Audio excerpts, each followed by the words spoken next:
Ils étaient plus de 3000 dans les rues de Tunis dimanche dernier avec un seul mot d'ordre, le retour de l'état de droit en Tunisie.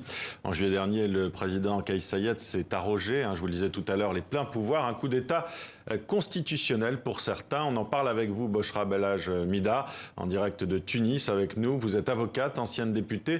Étiez-vous vous-même à la manifestation organisée ce dimanche pour le retour à l'état de droit ? Je n'étais pas dans les manifestations, mais ça ne l'empêche.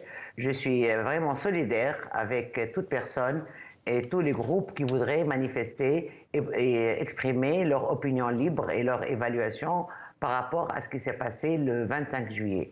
Ce qui n'est pas supportable qu'aujourd'hui, après 10 ans de la Révolution, on voit qu'on continue à réprimer les gens, à les empêcher de manifester, à les traiter de traîtres et plein d'autres qualificatifs que je m'abstiens de répéter vu le temps. Mais ce qui s'est passé du côté de l'État était inacceptable. D'abord, il y a eu la fermeture de l'accès à la capitale. On a vu plusieurs villes qui étaient carrément fermées. Et on a vu aussi la répression et tout ce qui s'est passé après, le communiqué du ministère de l'Intérieur où il exposait vraiment des trucs qu'on peut trouver dans n'importe quel sac, comme armes utilisées par les manifestants. Donc, ce n'est pas un bon signe ce qui s'est passé le dimanche par rapport aux manifestants qui sont libres, qui ont cette liberté qui a été acquise grâce au sacrifice des milliers et des milliers de Tunisiens et Tunisiennes. Et aujourd'hui, on craint vraiment pour notre liberté d'expression.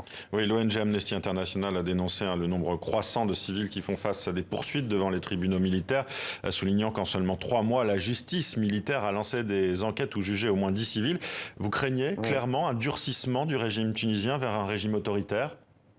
Tout à fait, il y a de quoi. D'abord, quand on sait qu'une seule personne détient tous les pouvoirs, déjà c'est un signe qui n'est pas forcément positif. Au contraire, c'est un signe qui ne peut que faire peur, d'autant plus que les raisons pour lesquelles ça a été invoqué, on ne les voit plus.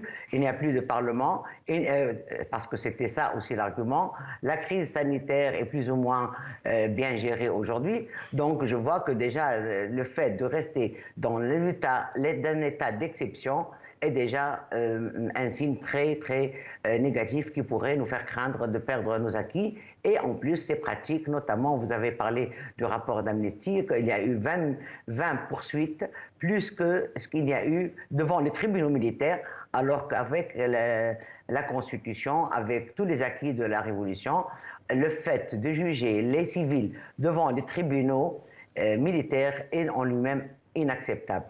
Aujourd'hui, les gens sont jugés et sont mis en prison, c'est-à-dire il y a des peines privatives de la liberté à cause d'un statut sur Facebook. Ça, c'est vraiment quelque chose qui n'est pas acceptable et qui n'était pas prévisible parce qu'on croyait que même s'il y a des débordements, même s'il y a des excès dans certaines expressions dans les statuts, jusque-là, les gens quand même ne pouvaient pas être de cette façon, traités de cette façon et être carrément en état d'arrestation ou jugés. On a vu le dernier blogueur qui a été condamné à 1 an de prison à cause d'un statut sur Facebook, même si ce statut est un peu exagéré, mais ça ne justifie nullement la peine et surtout le fait qu'il soit jugé par un tribunal qui est considéré comme un tribunal d'exception. Or, dans les pays démocratiques, et nous sommes encore dans un processus démocratique malgré toutes les difficultés, c'est honteux aujourd'hui de voir ce qui se passe. Alors, pour être très clair, aujourd'hui, Bochra Belhaj Mida, est-ce que vous croyez encore au caractère temporaire de ces mesures décidées par Kais Saied, qui promet par ailleurs vouloir respecter les libertés ?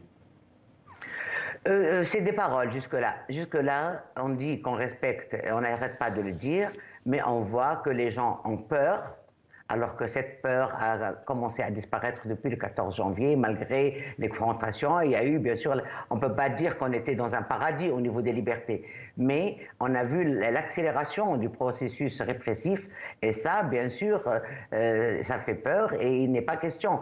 Et je crois qu'il n'a pas le choix que de revenir à une situation constitutionnelle et une situation légale. Il ne peut pas continuer à arroger tous les pouvoirs jusqu'à la fin de son mandat. Pourquoi dites-vous cela, excusez-moi, pourquoi dites-vous qu'il n'a pas le choix ? parce que la situation au niveau social, au niveau économique, elle est vous le savez tous et tous, je crois que tout le monde le sait, elle est catastrophique et les gens seront appelés à manifester, à exprimer librement leur mécontentement. Donc, il va être obligé de faire marche en arrière. Et la preuve, jusque-là, il a refusé de dialoguer ou de discuter ou négocier avec la centrale syndicale. Aujourd'hui, il y a une ouverture, donc il se rend compte qu'il ne peut pas continuer à gérer son pays, le pays comme on gère son propre bien personnel.